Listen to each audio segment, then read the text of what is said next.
पिछली क्लास में हम कॉम्बिनेशन ऑफ रजिस्टर्स पढ़ के आगे बढ़े थे, है ना भाई। लास्ट शायद वही हुआ होगा हमारा, कॉम्बिनेशन ऑफ रजिस्टर्स। सर एक बार ये बता दो, बैटरी में V माइनस IR और V प्लस IR कब कब होती है? देखो, जैसे ये कोई भी एक सेल है, अगर इसमें करंट जा रहा है N to P, तो ये सोर्स की तरह काम कर रहा है कि लोड की तरह? सोर्स। मान लो इसका EMF E है और इंटरनल रेजिस्टेंस R है, और एक बार हमने ये केस लिया, करंट इसमें यूं आ रहा है तो बैटरी चार्ज हो रही है और ये लोड की तरह काम कर रही है, E और R। Recording in progress. तो अगर हम सोर्स की तरह बैटरी को यूज कर रहे हैं तो उसके पास जो पोटेंशियल डिफरेंस होता है, बड़ी वाली लाइन पॉजिटिव, छोटी वाली नेगेटिव, और जो वोल्टेज होती है वो होती है E माइनस IR, अगर I उसमें करंट जा रहा है। अगर ये वाला केस है, बड़ी वाली लाइन पॉजिटिव, छोटी वाली लाइन लो पोटेंशियल, लेकिन अब होता है E प्लस IR। मुझे लगता है शायद एक क्लास में, जिस दिन बैटरी वाली क्लास थी, हमने ये सारी की सारी चीजें पढ़ ली थी, है ना भाई। बाकी सबको क्लियर है ना ये कैसे हुआ था? ठीक है। और इसमें भी ये बात थी कि अगर if the battery is ideal,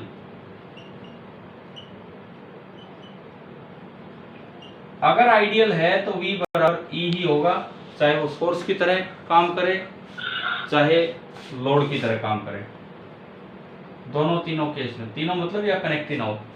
इसमें क्या होता है, इफ नॉट कनेक्टेड,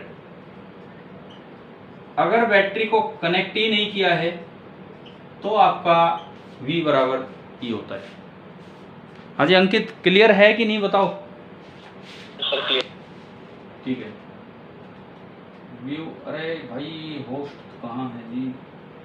मैं एंट्री दूंगी फॉर एडमिट ऑल। सर ये बैटरी सेल जब चार्ज होते हैं तब जो नॉर्मली केमिकल रिएक्शन होती है जो इसके अपोजिट कराई जाती है,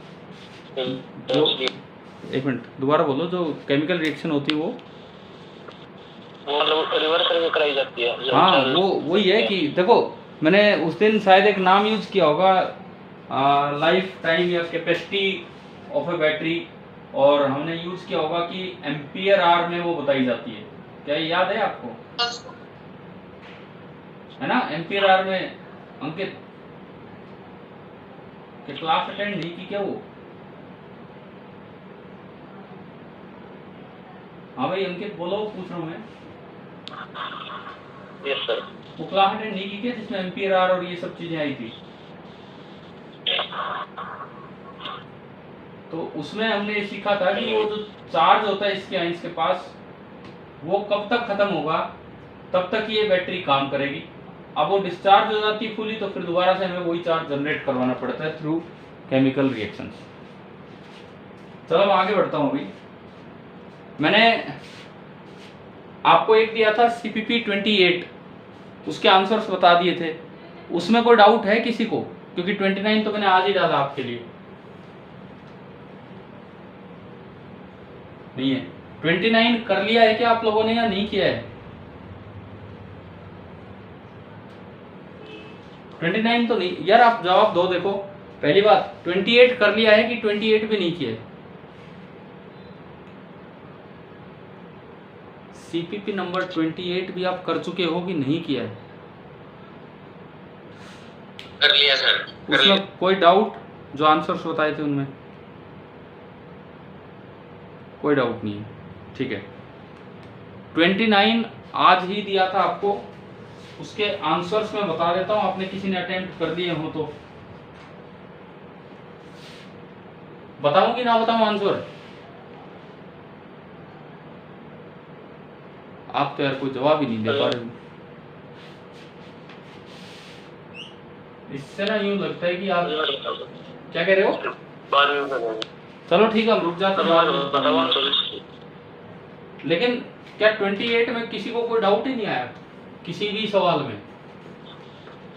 थोड़ा लिखा छोड़ दिया उनको। तो भाई वो जरूर देखो, टाइमली किया करो और पूछा करो जो भी चीजें। चलो फिर हम नेक्स्ट टॉपिक अपना स्टार्ट करते हैं, आज की क्लास शुरू करते हैं। पिछले 3-4 मिनट से या तो डाउट या कुछ इस तरह की बातें चल रही थी। अब आज का जो हमारा टॉपिक है, आपके एनसीईआरटी टेक्स्ट बुक में केसीएल केवीएल से पहले एक कॉम्बिनेशन ऑफ रजिस्टर था जो मैंने आपको पढ़ा दिया, और दूसरा क्या था? कॉम्बिनेशन ऑफ किसका बताओ?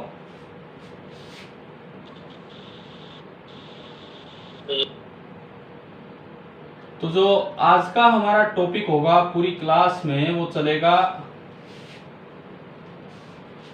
Combination of sales. सेल्स का कॉम्बिनेशन ये हमें देखना है। वेटिंग रूम में निखिल,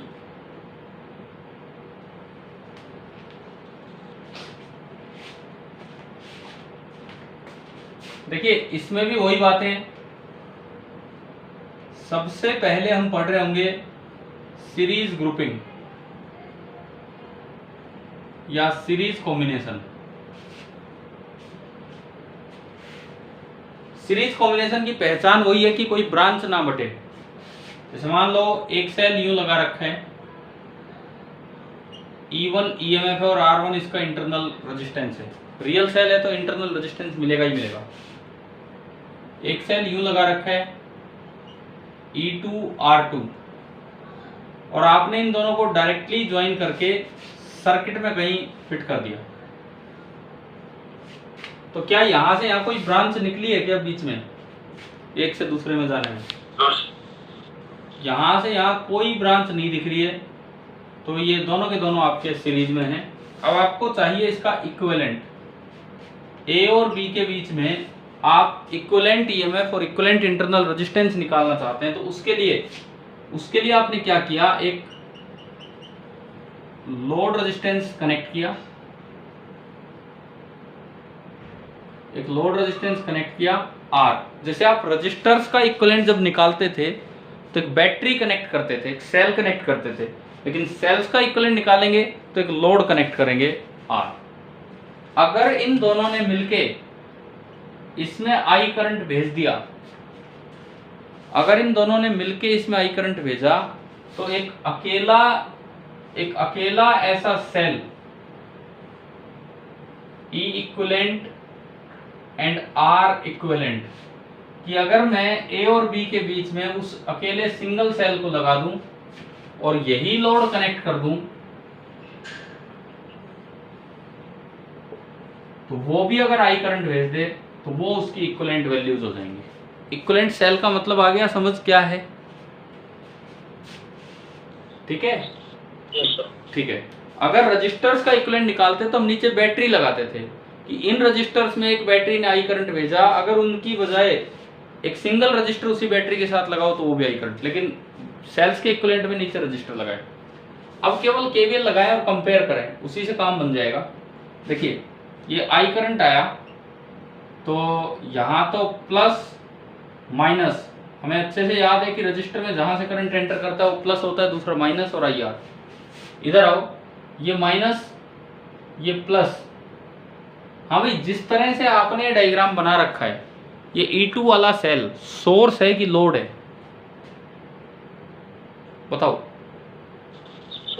सोर्स है, सोर्स है, N to P जा रहा है। सोर्स है तो E माइनस आई आर की E प्लस आई आर? दोनों ही सोर्स है। नहीं, इसमें बताओ E माइनस आई आर की E plus I R? E minus I R. E minus I R, तो ये बनेगा E2 minus I into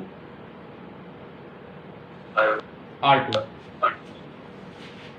similarly अगला भी आपका सोर्स है, तो ये प्लस ये माइनस, और ये क्या बनेगा?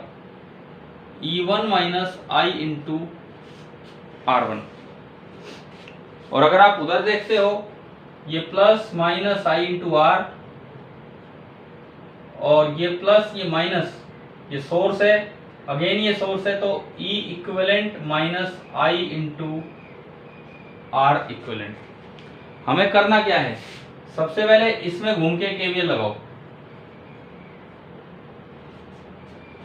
इसमें घूम के आपने केवीएल लगाया। अब ये कौन है जी वेटिंग में? तरुण।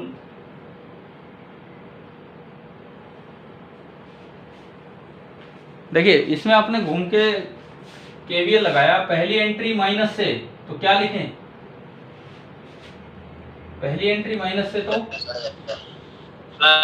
प्लस का आई आर, और अगली एंट्री प्लस से तो माइनस का equivalent minus R is equal to 0। ये बना I into R plus I into R equivalent is equal to E equivalent. और ये आई कॉमन आके जब आप निकालोगे तो इन सर्किट्स में आई आ गया E equivalent upon R plus R equivalent. ये तो हम लिखना जानते भी हैं, कई बार ये तो डायरेक्ट याद ही हो जाना चाहिए कि भी एक सेल हो तो आई इतना होता है, E equivalent upon R plus R equivalent. अब कुछ ऐसा ही कंपैरिजन लाइक काम इधर करेंगे, कुछ ऐसा ही काम हम इधर करें तब जाके बात बनेगी। इसमें भी घूम के हमने केवीएल लगाया, पहली एंट्री माइनस से तो प्लस आई आर, अगली एंट्री प्लस से तो minus of E1 minus I R1, अगली एंट्री अगेन प्लस से तो minus of E2 minus I R2, और वापस वहीं पहुंच गए तो इक्वल टू 0। अब ये देखो I R plus I R1 plus I R2, और ये दोनों उधर जाके प्लस E1 प्लस E2, और यहां से हमारा आई आया, ऊपर तो आया E1 प्लस E2, और नीचे आ रहा है capital R plus R1 plus R2। Equation number second. बताओ अभी कंपैरिजन लायक बन गया है कि नहीं है?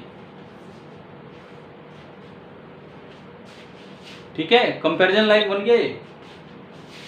यस तो अगर आप इन दोनों को कंपेयर करते हो फ्रॉम 1 एंड 2, ई इक्विवेलेंट तो आ रहा है E1 प्लस E2, यानी कि सीधा जुड़ जाना है, और R इक्विवेलेंट भी आ रहा है R1 प्लस R2। अभी हम इस रिजल्ट को जनरलाइज करेंगे, थोड़ा अच्छे से देखेंगे। आप पहले ये नोट कर लीजिए जहां से हमने शुरुआत की है सीरीज ग्रुपिंग की।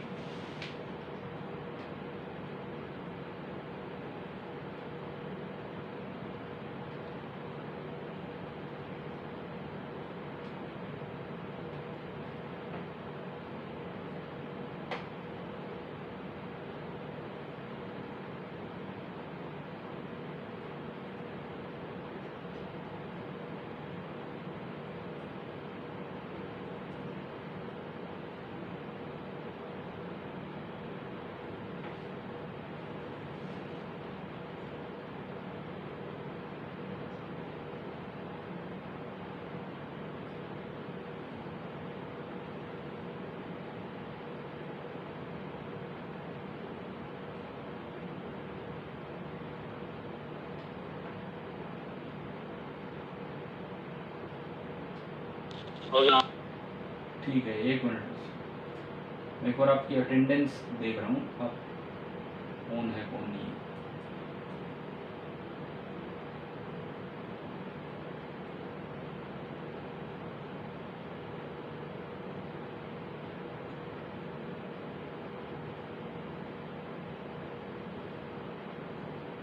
आपके सेक्शन में हॉस्टलर बच्चे कितने हैं?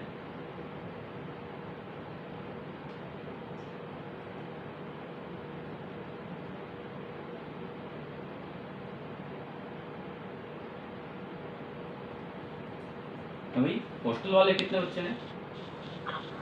हॉस्टल वाले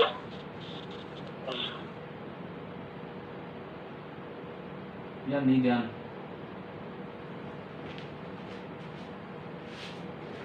क्या अभी इस मीटिंग में कोई हॉस्टलर है कि नहीं है इस क्लास में? मैं हूँ। अच्छा, मैं कब आने का है फिर आपका, क्या प्लान है? 15 तारीख को। 15 को आएंगे आप लोग, ठीक है। मैं कितने कितने हॉस्टल में है आपकी क्लास से? अच्छा, एक के शुभम है।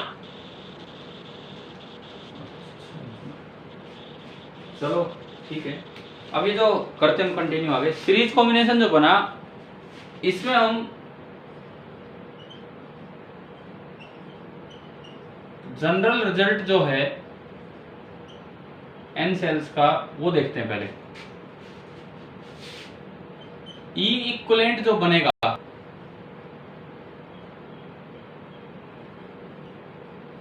ये प्लस माइनस क्यों लगा के मैंने लिख दिया, क्योंकि हमें करना है एल्जेब्रिक सम। हमें एल्जेब्रिक सम करना है। बताता हूं इसका क्या मतलब है। फॉर एग्जाम्पल, अगर कहीं एक सेल यूं लगा हो E1 R1, कोई ब्रांच नहीं, अगला सेल यूं लगा रखा है E2 R2, कोई ब्रांच नहीं, अगला सेल यूं लगा रखा है E3 R3, और ये कैपिटल R है और करंट हमें पता है कि भी ऐसे आ रहा है। तो अब जो आप E इक्विवेलेंट लिखेंगे A और B के बीच में,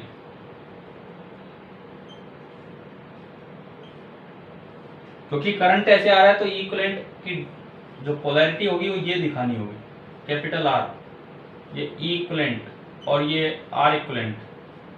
E इक्विवेलेंट कितना होगा इसमें? देखो, आपको यूं देखना है कि जो सोर्स का काम करे वो ईएमएफ पॉजिटिव लेना है, लेकिन जो लोड का काम कर रहा है वो ईएमएफ नेगेटिव। क्या इनमें से कोई लोड बना है क्या फिलहाल? E2। हाँ, ये लोड बन गया, बाकी तो सोर्स ही है, बाकी तो सोर्स ही है। बाकी दोनों का करंट एक तरह चलना चाहता है, पॉजिटिव से निकल के पॉजिटिव, लेकिन ये उल्टा भेजना चाह रहा है, तो जो उल्टा भेजना चाहे उसे नेगेटिव बोल देंगे। तो E इक्विवेलेंट हो जाएगा E1 minus E2 and plus E3। ये अब भी सीरीज ही है, कोई ब्रांच नहीं है, लेकिन साइन के साथ ये में लिखना है। लेकिन जो R इक्विवेलेंट होगा उसमें कोई साइन का ध्यान नहीं रखना है, जितने भी हैं इस तरह से चलेंगे, नो साइन कंसिडरेशन। इसका मतलब यहां पे इस सेल में, इस एग्जाम्पल में जो R इक्विवेलेंट बनेगा वो बनेगा R1 plus R2 plus R3, और फिर जो करंट आप लिखेंगे, करंट इस एग्जाम्पल में E equivalent E1 plus plus नहीं minus E1 minus E2 plus E3, capital R plus R equivalent R1 plus R2 and plus R3। तो इन जनरल सीरीज के फॉर्मूले इस तरह से हमें यूज करने हैं। इस एग्जाम्पल के साथ आप लिख दीजिए।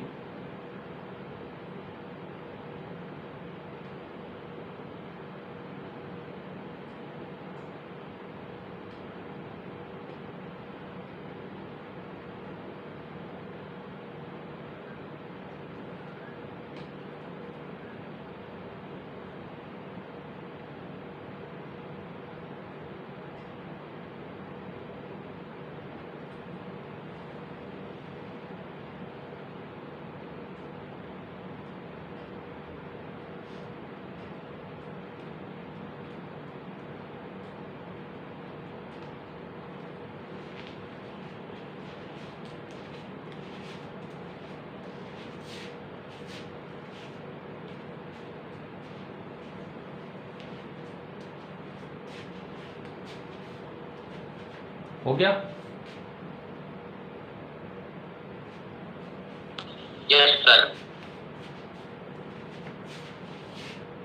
ठीक है, अब सीरीज कॉम्बिनेशन में ही अगली हेडिंग हम डालेंगे, सीरीज में ही अगली हेडिंग,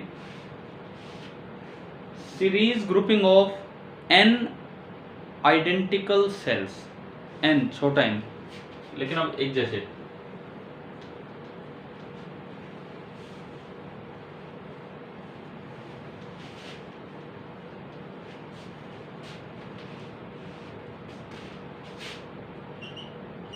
नेक्स्ट जो हमारा चल रहा है इसमें, that is series grouping of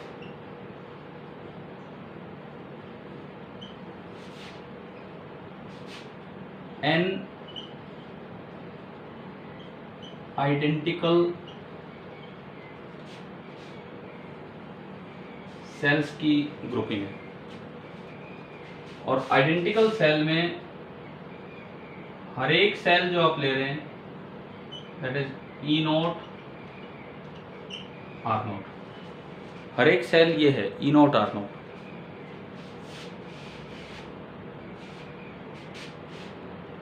अब देखो एक चीज का ध्यान रखना,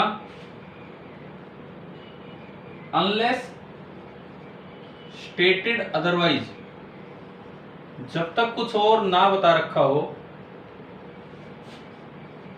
consider the sales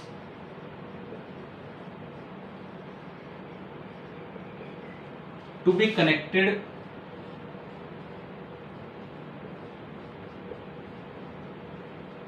with same polarity. जब तक कुछ और ना बताया जाए, बस यूं आ जाए कि सीरीज में जोड़ रखे हैं इस तरह से हैं, तो आप मान के चला करो कि भाई पोलैरिटी चेंज नहीं हुई है, पोलैरिटी बिल्कुल सेम है, ये मतलब है। अब n सेल्स हैं, हर एक सेल आपने यूं लगा दिया, और नीचे कोई लोड लगा हुआ है capital R, this is E naught R note, इस तरह के n सेल्स लगा दिए, और मान लो कि ये करंट आ रहा है I। तो भाई पहले तो आपने इसको रिप्लेस किया एक सिंगल सेल से, E इक्विवेलेंट R इक्विवेलेंट, और ये कैपिटल R, और करंट आ रहा है I। E इक्विवेलेंट कितना होगा इस केस में, सारे सेम पोलैरिटी के साथ जुड़े हैं, बोलो जल्दी बोलो, E इक्विवेलेंट कितना होगा? E note plus E note plus E note, N E naught. R equivalent कितना होगा? N R note. I जो होता है I, that is E equivalent upon R plus R equivalent. तो यहां से हमारा करंट निकल के आया N E nought upon R plus N R note. बताओ ये आइडेंटिकल सेल वाला कॉम्बिनेशन आ गया, यहां तक समझ ठीक है? अब इसमें एक सवाल है, एक सवाल जो हमें एक रिजल्ट देगा कि ये कॉम्बिनेशन कब यूजफुल होता है, सीरीज में हमें सेल्स कब यूज करने चाहिए। दो केस हैं, पहला केस कैपिटल R बहुत छोटा है, लोड बहुत छोटा है, और दूसरा केस कैपिटल R बहुत ही बड़ा है। इनमें से एक में ये फॉर्मूला ये कॉम्बिनेशन बेनिफिशियल होगा, एक में कोई बेनिफिट नहीं देगा खास। तो ये रिजल्ट हमारे काम आएगा कि हमें सीरीज में सेल्स कब यूज करने चाहिए, इस केस में या उस केस में। देखते हैं, इन दोनों को हम देखते हैं अलग अलग। पहला केस ये वाला केस। अब देखो कॉम्बिनेशन की वजह से जो करंट आ रहा है लोड में तो ये है, अगर R बहुत छोटा है तो मैं R को इग्नोर कर सकता हूं। अगर R बहुत छोटा है तो क्या हम R को इग्नोर कर सकते हैं कि नहीं? ये आ गया N E nought upon N R note, N से N गया, I कॉम्बिनेशन आया E nought by R note. अगर मान लो एक सिंगल सेल यूज किया होता, एक सिंगल सेल यूज किया होता तो करंट आता E nought upon R plus R note. भाई सिंगल सेल है तो क्या आना था करंट लोड में, E nought upon R plus R note, यही तो आता।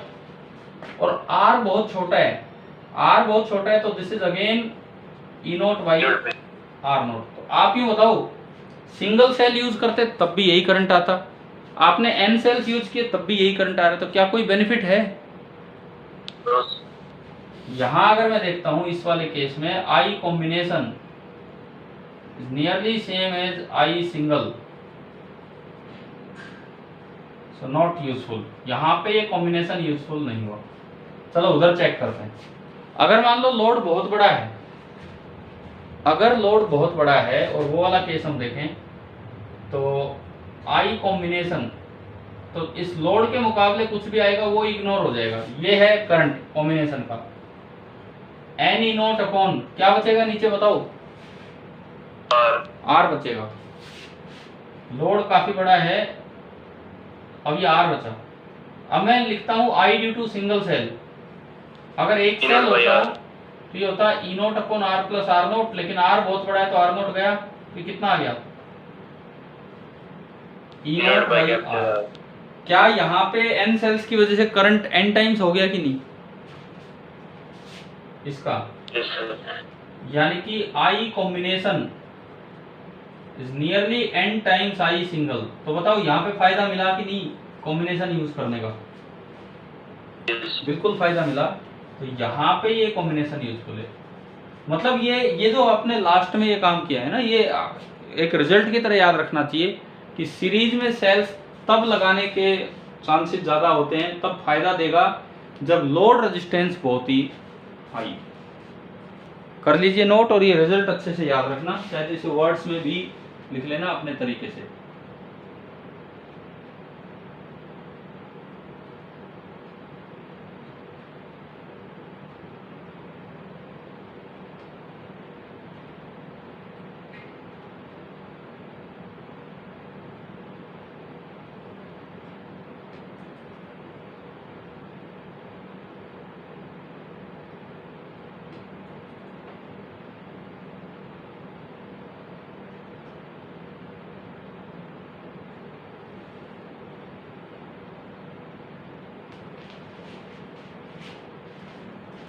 हाँ जी भारती जी, आप कब आ रहे हो हॉस्टल?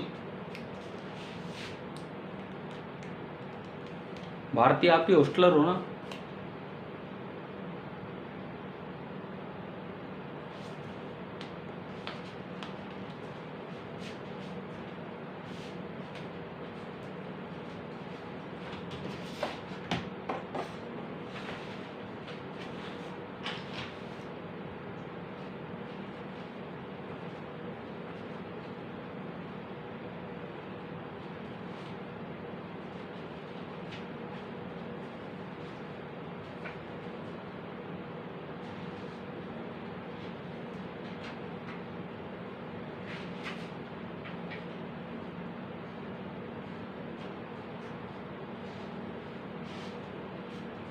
इसे ना एक रिजल्ट की तरह लिख लेना, मैंने नहीं लिखा है कि maximum current can be drawn from the combination of series combination of cells if load resistance is very high.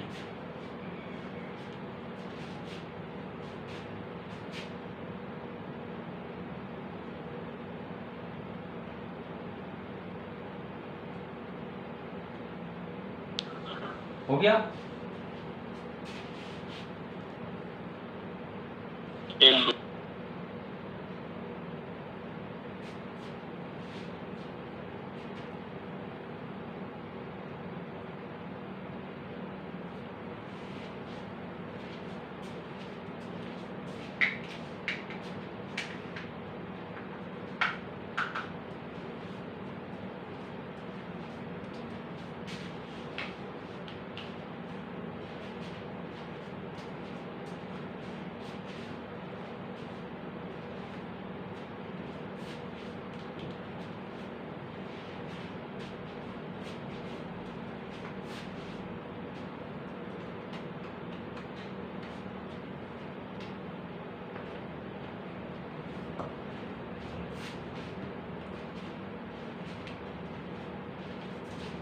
हाँ भाई हो गया, बताओ।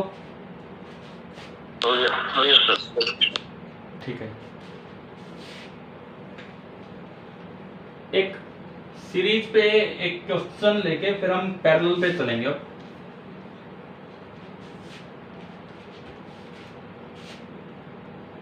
क्वेश्चन में अब यू दिया है n cells each E naught R naught are connected in series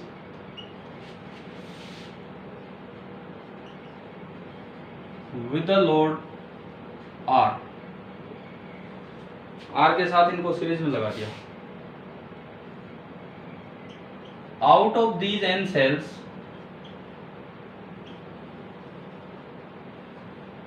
M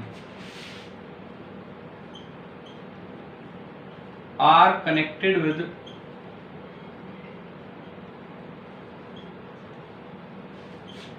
reverse polarity. तो आपको करंट बताना है कि सर्किट में क्या करंट फ्लो कर रहा होगा, ये आपको बताना है।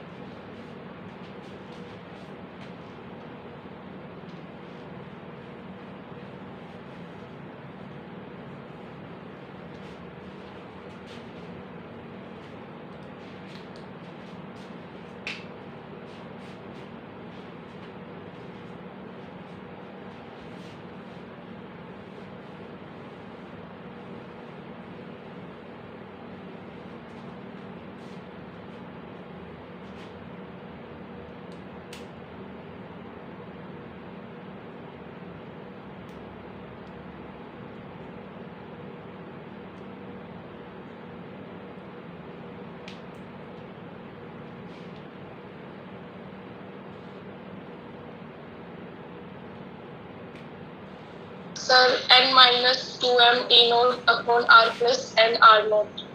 हाँ बिल्कुल सही है। किसने आंसर दिया है? चंचल आपने दिया है? Yes sir. ठीक है, बिल्कुल सही है। n-2m E nought upon capital R plus n R note. हाँ भाई, ये आंसर कितने बच्चों का आ गया?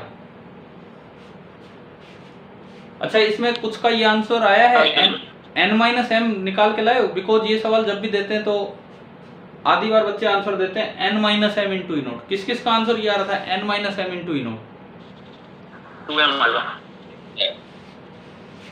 देखो, n सीधे नहीं लगे, n तो टोटल है, n में से m उल्टे लगे हैं। सीधे मतलब जो सोर्स का काम करेंगे तो वो कितने हैं? सोर्स का काम करने वाले ये सेल कितने हैं? n-m। फिर लोड का काम करने वाले कितने सेल्स हैं? जो अपोजिट पोलैरिटी के साथ लगे हैं, ये आपके कितने सेल हैं? m। और एक लोड रेजिस्टेंस आपने लगा रखा है कैपिटल R। अब E इक्विवेलेंट, इन सब का सम तो प्लस के साथ, तो n-m इंटू ई, इन सब का सम घटाना है मतलब -m इंटू ई, यानी कि n-2m इंटू ई। और R इक्विवेलेंट में हमने पढ़ा था कोई फर्क ही नहीं पड़ता, वो तो सीधे ही जुड़ने, कोई साइन का ध्यान नहीं रखना है, तो सारे जुड़ेंगे nr। अब जो I होता है that is E equivalent upon R plus R equivalent. तो इस तरीके से ये कर देना, ठीक है, कर लीजिए आप ये नोट। यही इसका आंसर है, डायरेक्ट था ये।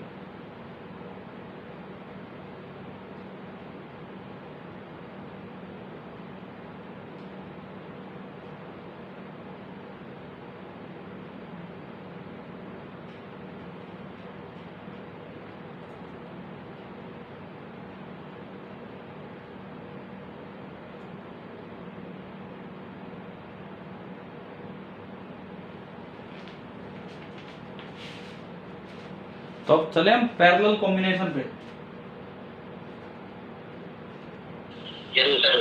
ठीक है, सीरीज आपको समझ आ ही गया है। पैरेलल में भी यही हमारी सीक्वेंस होगी, पहले तो जनरल पैरेलल कॉम्बिनेशन, फिर आइडेंटिकल सेल्स का पैरेलल कॉम्बिनेशन, और जो दो केस कंपेयर किए उसमें भी देखेंगे कब बेनिफिशियल है, यही सब चीजें उसमें चलनी है। तो नेक्स्ट हेडिंग आप डाल लीजिए पैरेलल कॉम्बिनेशन ऑफ सेल्स।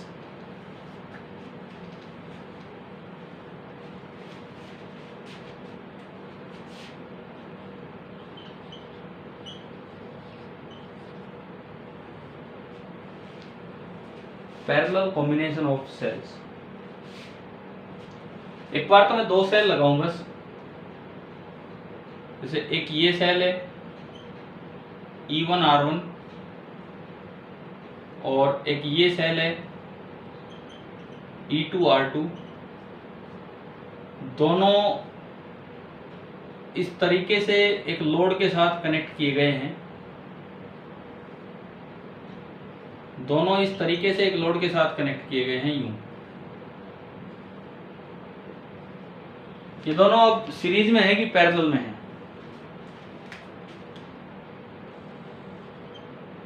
बता दो। ए और बी के बीच में ये है और ए और बी के बीच में ये है और दोनों मिलके बाहर करंट भेजना चाह रहे हैं। ये दोनों पैरेलल में हैं और विद सेम पोलैरिटी है। सेम पोलैरिटी कैसे? ये वाला भी करंट यूं भेजना चाह रहा है और ये वाला भी करंट यूं भेजना चाह रहा है और दोनों मिला के करंट आई भेज रहे हैं। इस तरह से आई करंट आ रहा है। क्या ये पैरेलल का डायग्राम समझ आ रहा है दो सेल्स का?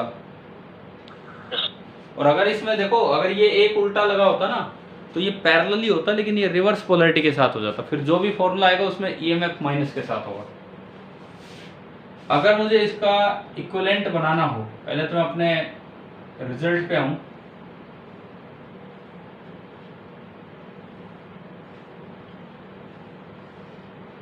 ये R है, ये E इक्विवेलेंट और R इक्विवेलेंट,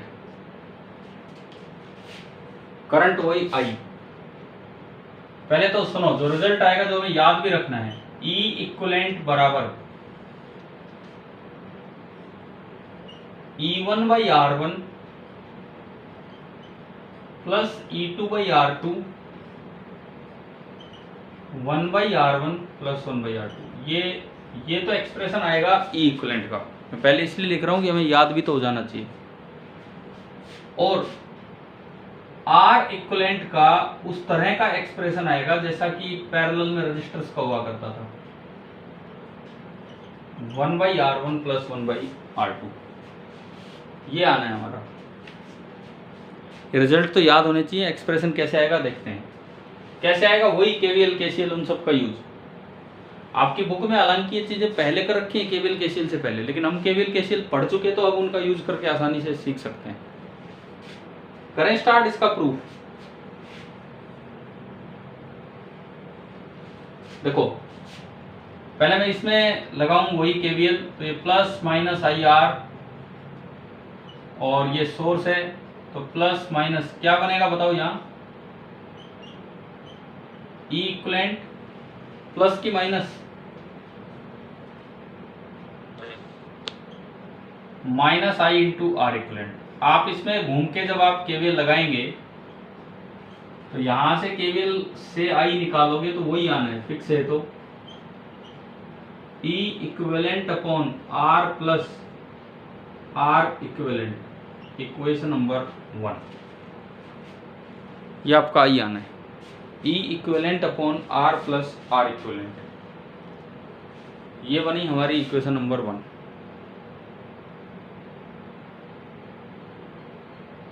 ठीक है। अब इधर पे किस तरह से हम आगे बढ़े? आप एक वेरिएबल बढ़ेगा। सपोज ऊपर करंट गया I1, अब नीचे I2 मत मानो, फिर तो बहुत ज्यादा वेरिएबल हो गए। केसीएल लगा लो। अगर I में से I1 ऊपर गया तो नीचे कितना बचा? I minus I1। मुझे ये दो रिजल्ट्स लाने और फिर उन्हें हम जनरलाइज कर देंगे। तो एक कंपैरिजन के लिए इक्वेशन तैयार बैठी है, लेकिन ऐसी इक्वेशन यहां से बनानी है। सपोज मैंने एक बार बाहर घूमते घूमते केवीएल लगाया,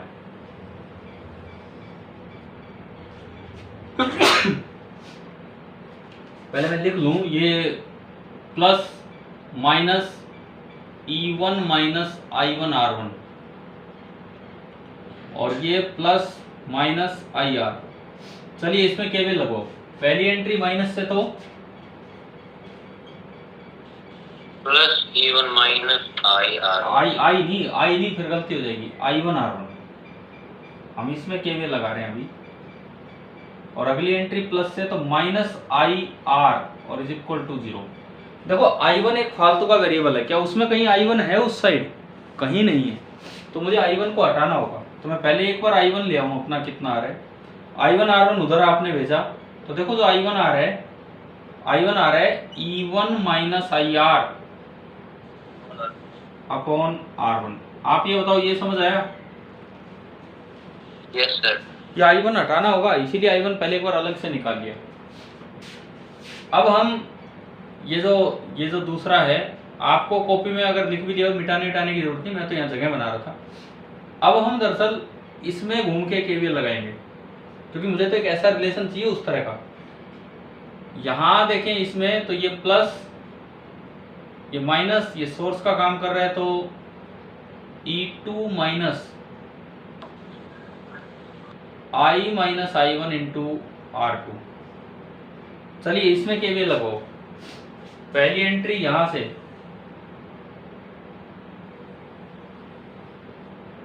अब हम इस वाली इक्वेशन में केवीएल लगा रहे हैं। पहली एंट्री माइनस से, तो प्लस का E2 माइनस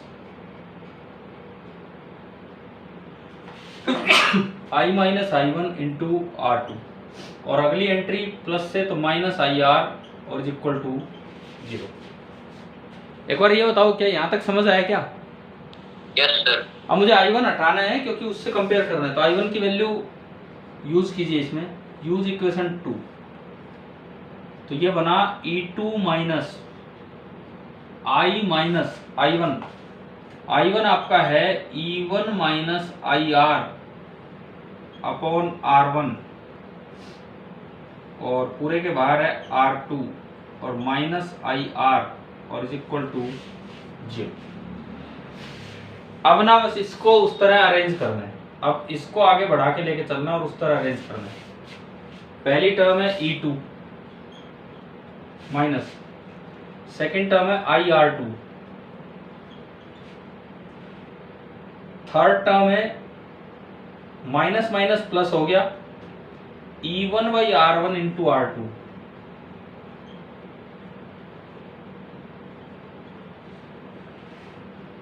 फोर्थ टर्म है माइनस माइनस और एक और माइनस, माइनस हो गया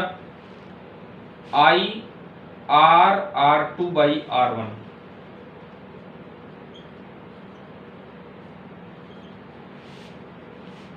और फिफ्थ टर्म है माइनस IR। एक बार देख लो भाई, यही है ना? हमें यही है ना सारी टर्म्स? वेरीफाई कर लो एक बार, बताओ। आपने R1 एलसीएम लेके उधर भेज दिया, अगर R1 एलसीएम लेके उधर भेजा तो ये बना E2 R1 minus R1 R2 plus E1 R2 minus R2 और माइनस R1 और इज इक्वल टू 0। नीचे से R1 हमने उधर भेज दिया, थोड़ी सी सिंप्लीफिकेशन कर रहे हैं और कुछ नहीं। I वाली सारी टर्म्स उधर भेजो, तो इधर बचा एक तो ये E1 R2 और एक E2 R1, तो E1 R2 plus E2 R1, I की टर्म्स उधर गई। क्या क्या कॉमन आ रहा है? एक तो कैपिटल R R1, एक कैपिटल R R2 और एक R1 R2। बताओ भाई, क्या ये समझ आ गया क्या? ठीक है, अगर मैं इससे I लिखूं, I ही लिखना था मुझे, तो जो I निकल के आया that is E1 R2 plus E2 R1 divided by capital R common लिया इन दो में से, R1 plus R2 and plus एक टर्म है R1 R2। मैं इसको लिख रहा हूं इक्वेशन नंबर 3। करंट का एक्सप्रेशन आ गया है इक्वेशन नंबर 3। आप एक बार यहां तक नोट कर लीजिए, क्योंकि इसके बाद हमें तीसरी इक्वेशन को इस तरह से अरेंज करना है कि वो पहली से कंपेयर की जा सके।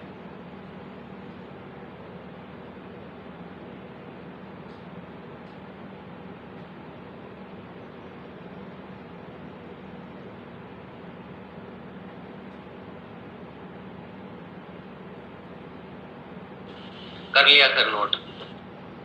तो अब ये बताओ इसमें क्या करें कि ये पहली से कंपेयर की जा सके। R1 प्लस R2 से डिवाइड। हाँ, पहला काम तो यही करना है, क्योंकि मुझे यहाँ कैपिटल R चाहिए। तो dividing numerator and denominator by R1 plus R2। पहला काम ये, मैं कुछ ये जगह बनाऊं यहाँ पे।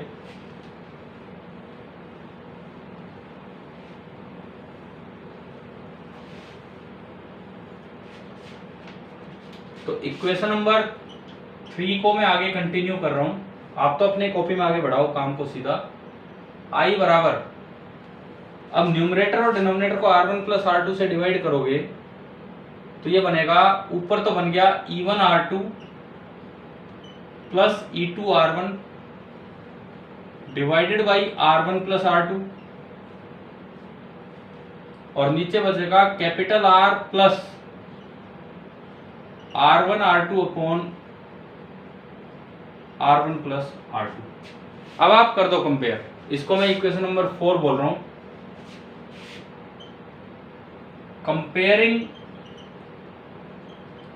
Equation 1 and 4। सबसे पहली बात, E इक्विवेलेंट कितना दिख रहा है,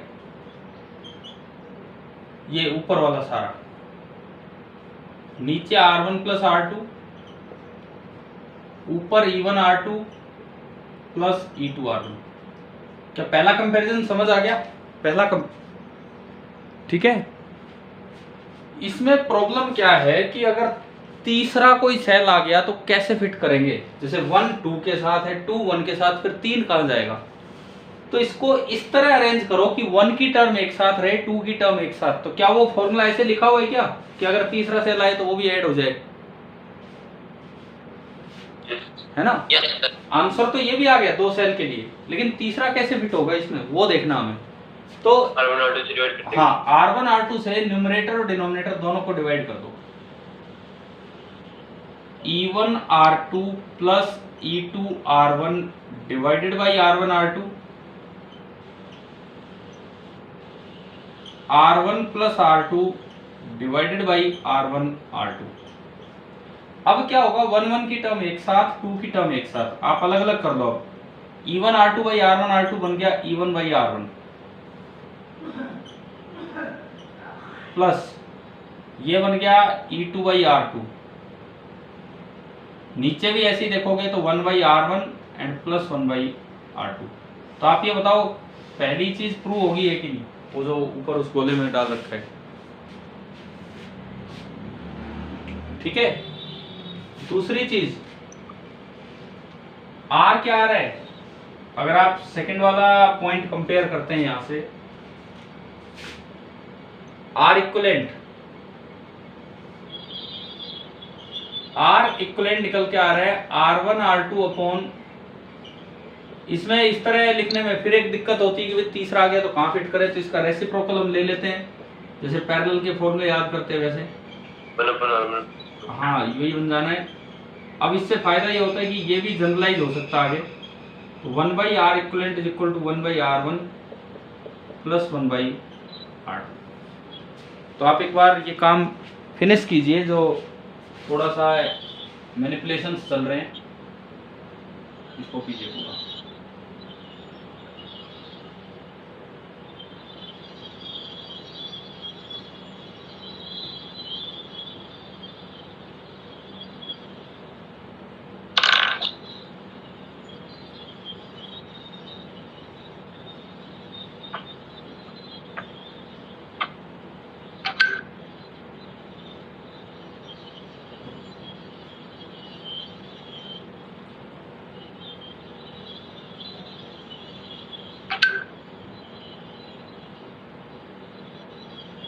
हो गया?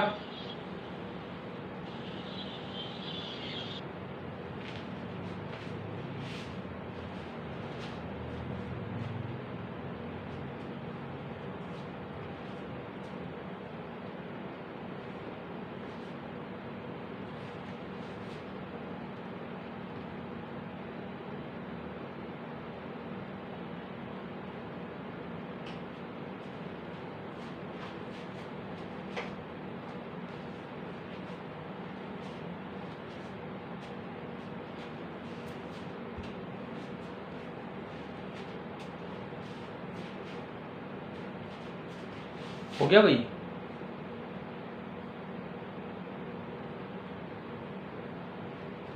Yes, sir. Yes sir. अब लगभग एक दो बातें वही सीखेंगे जो पीछे की थी सीरीज में, लेकिन एक आधी नई चीज भी आएंगी। पहले तो इस फॉर्मूले को जनरलाइज करते हैं।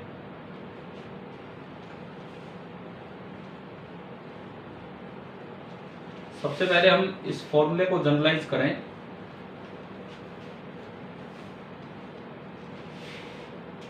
तो पैरेलल कॉम्बिनेशन का जनरल रिजल्ट क्या आ रहा है?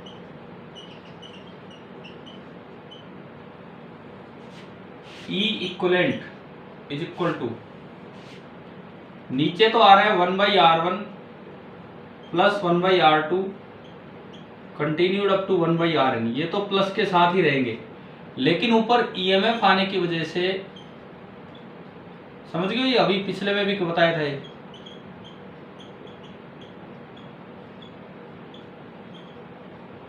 ऊपर लेना है एल्जेब्रिक सम, नीचे डायरेक्ट सम,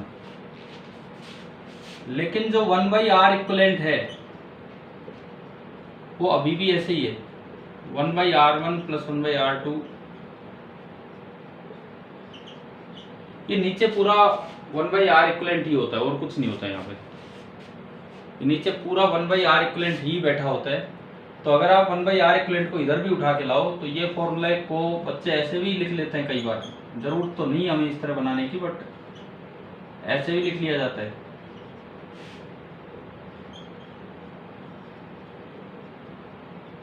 क्या ये समझ आ रहा है कि ये कैसे लिखा है मैंने? ये जो नीचे है दिस इज 1/R इक्वलेंट, इसको उधर ले जाओगे तो ये यू मल्टीप्लाई होगा। ठीक है, अब अगर इसका भी मैं पिछली बार की तरह आपको एग्जांपल दूं, 3 सेल लेके, सपोज एक सेल ये है, दूसरा सेल ऐसे है और तीसरा सेल ऐसे है। ये 3 सेल्स आपने लिए और ये कोई लोड है R और ये बताया गया है कि इसमें करंट ऐसे आ रहा है, E1 R1, E2 R2, E3 R3। मैं एक एग्जांपल ले रहा हूं इसका। तो वैसे तो आइए हम लिखते हैं E equivalent upon R plus R equivalent. अब R इक्वलेंट तो डायरेक्ट लिखा जाएगा 1/R1 plus 1/R2 plus 1/R3, लेकिन E इक्वलेंट क्या होगा यहां बताओ? नीचे तो यही आना है 1/R1 प्लस, ये भूल मत जाना है इसमें R भी आता है E लिखने में, सीरीज नहीं है। ऊपर क्या बनेगा बताओ? ऊपर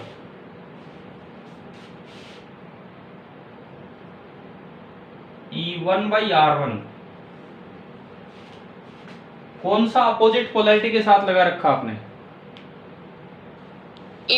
E2।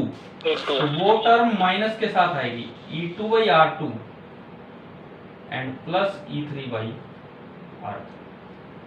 तो ये जनरल रिजल्ट में वही 3 सेल वाला एक एग्जांपल दे देना और ये समझ के चलो कि भाई किस तरह से यूज होने हैं।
हो गया?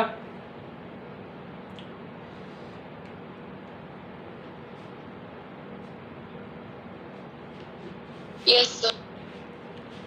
अब इसमें इसके बाद हम गए थे उसमें आइडेंटिकल सेल्स पे, एन आइडेंटिकल सेल लिए, फिर उसके 2 R बहुत बड़ा R बहुत छोटा देखा और रिजल्ट आया है ना? याद है ना अगला काम क्या करना है? लेकिन उससे पहले एक और पॉइंट मैं इसमें आपको बताता हूं, जहां पे कई बार धोखा हो जाता है हमारे साथ।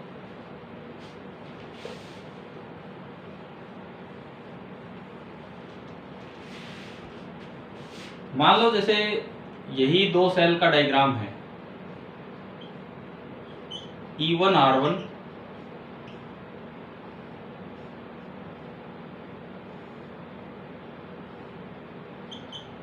E2 R2, सपोज ये है, और ये कोई लोड लगा हुआ है नीचे, करंट I आया, मैंने कहा इधर गया I1 और इधर गया I2 और ये I आ गया। पहला सवाल, are the two cells in parallel?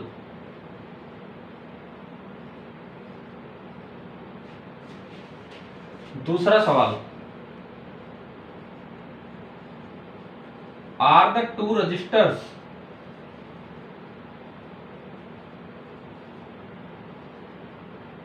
R1 and R2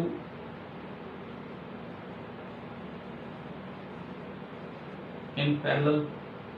तीसरा सवाल, is the value of I1 by I2 equal to R2 by R1 or no?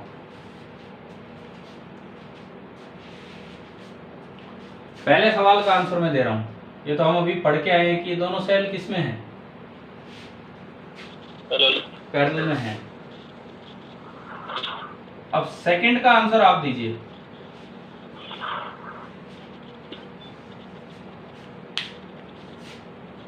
क्या ये रेजिस्टेंसेस भी दोनों पैरेलल में हैं कि नहीं है?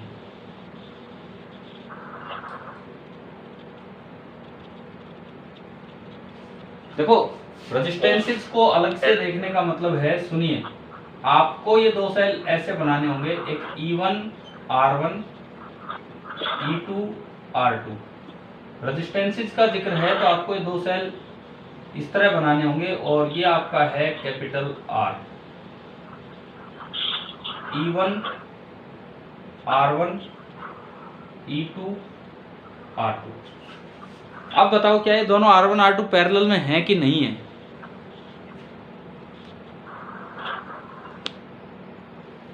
देखो सुनो, अब इधर ध्यान दो। सपोज ये पॉइंट है X वोल्ट पे और ये पॉइंट है Y वोल्ट पे, दिख रहे हैं ना, थोड़ी छोटी जगह है लेकिन नजर आ रहा है आपको?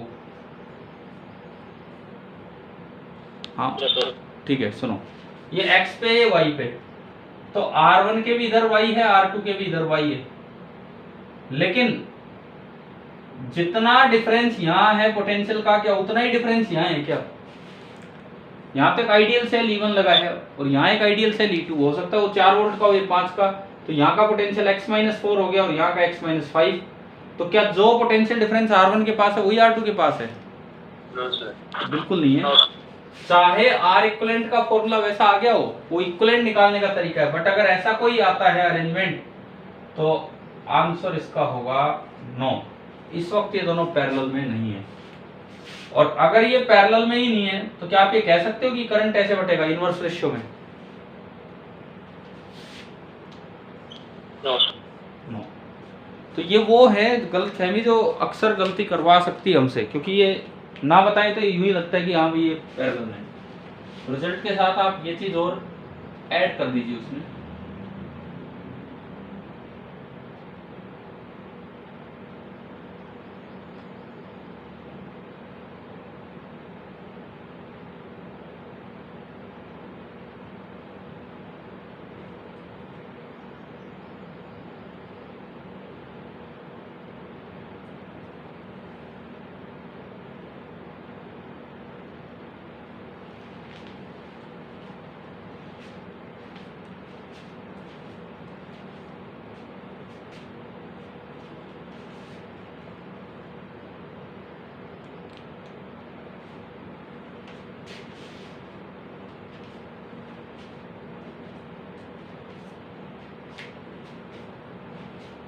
हो गया? Yes sir. तो अगली हेडिंग थी हमारी parallel grouping of N identical cells, मतलब सीरीज वाला काम बस पूरा कर लिया इधर, यही करना है हमें। Parallel grouping of N identical sales.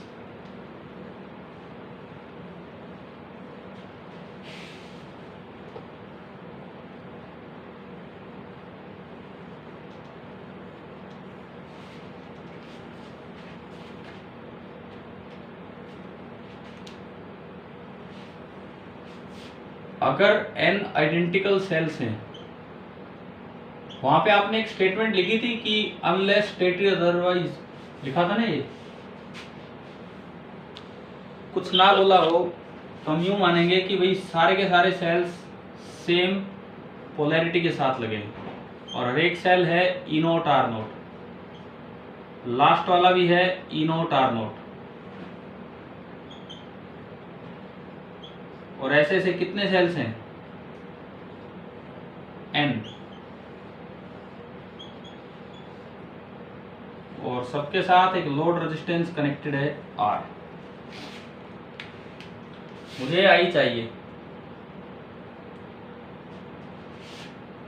मैंने इसको रिप्लेस किया है एक सिंगल सेल से, E इक्विवेलेंट R इक्विवेलेंट,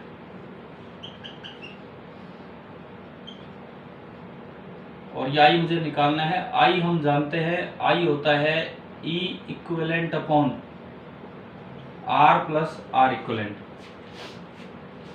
अब आप बताओ E इक्विवेलेंट कितना होगा? फॉर्मूले में नीचे तो आता है 1/R 1/R 1/R, कितने बार है, कितने टाइम्स? n टाइम्स, और ऊपर आएगा E/R, ये भी कितने टाइम्स? n times. n से n कटा, R से R कटा, तो बड़ा अच्छा सा रिजल्ट आ गया हमारे पास। अगर पैरेलल में सेम पोलैरिटी के साथ 1000 सेल लगे हों, अगर आइडेंटिकल हैं, तो जो एक का ईएमएफ है वही इक्विवेलेंट ईएमएफ होगा। ऐसी छोटी छोटी बातें याद भी रख लिया करो, है ना भाई? ध्यान आ गया, समझ आ गया? Yes. लेकिन अगर आप R इक्विवेलेंट निकालेंगे तो 1/R equivalent 1/R note 1/R note 1/R note, तो ये n टाइम्स n/R नोट, यानी कि R इक्विवेलेंट आपका आ गया R नोट बाई n। तो करंट कितना बना इन दोनों का यूज करके? I आपका आया E nought upon R plus R note by n। ठीक है, अब आपको याद है यहाँ पे हमने दो केसेस लिए थे चेक करने के लिए कि कब ये बेनिफिशियल है।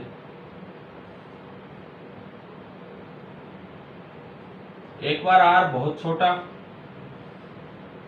याद आ गया होगा ना ये वाला केस। Yes, sir. तो फटाफट इसको भी हम कंप्लीट करते हैं। इस केस में आप R को इग्नोर कर सकते हो, तो I ड्यू टू कॉम्बिनेशन कितना आया अगर आपने R को इग्नोर किया? Absolute by R. अगर आपने R को इग्नोर किया तो E nought upon R note by n, n ऊपर गया, मैं एक बार चलो मैं लिख ही देता हूँ, n times E nought by R note. समझ आ गया कैसे?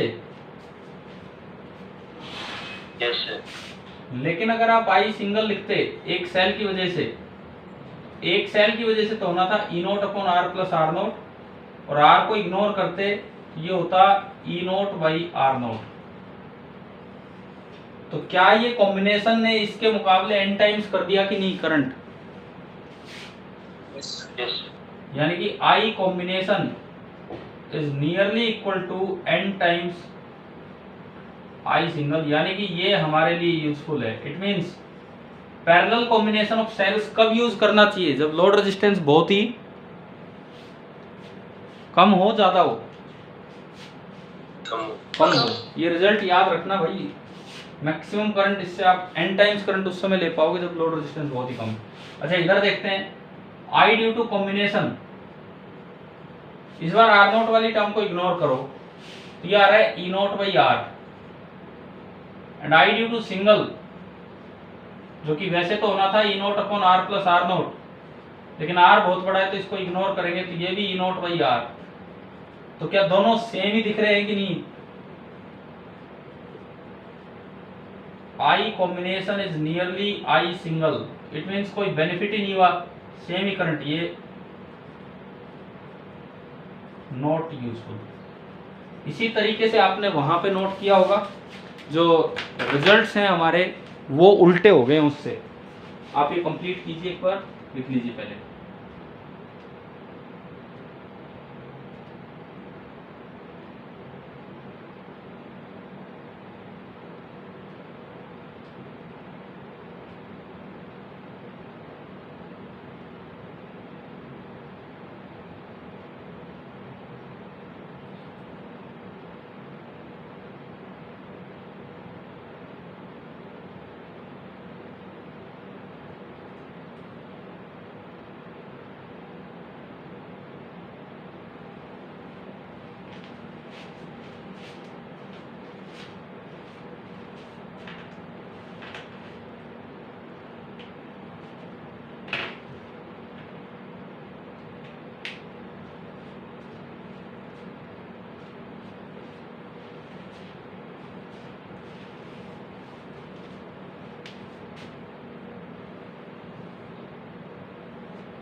हो गया? Yes sir.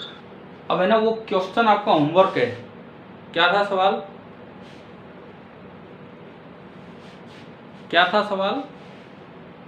n cells are connected in, वहां सीरीज था, यहां कर लेना पैरेलल।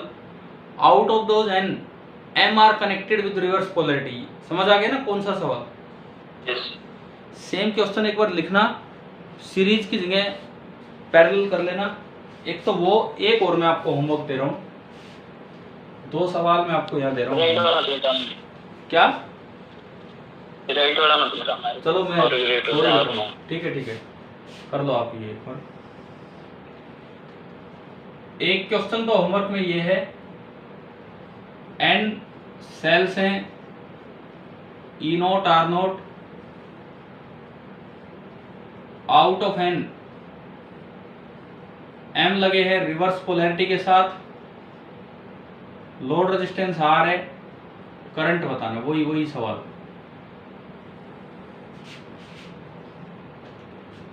दूसरा सवाल हमारा ये है जो आपको होमवर्क में दिया जा रहा है। देखो यूं दिखाना या एक सेल दिखाना बात एक ही है। मैंने सेल को अलग कर करके दिखा दिया,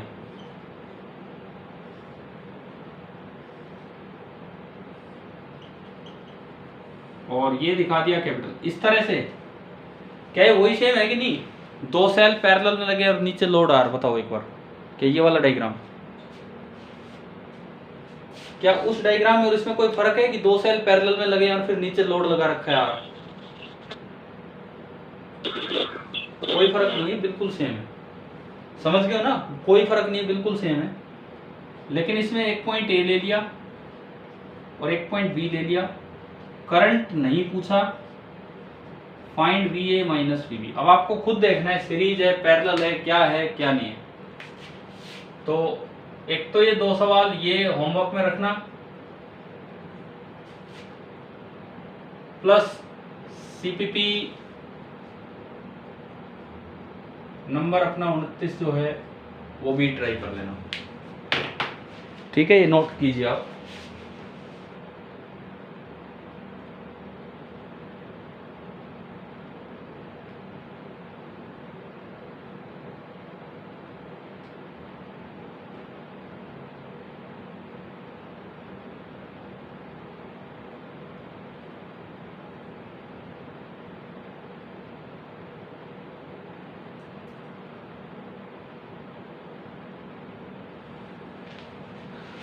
अच्छा हो गया तो मैं करूं मीटिंग ऑफ आज की?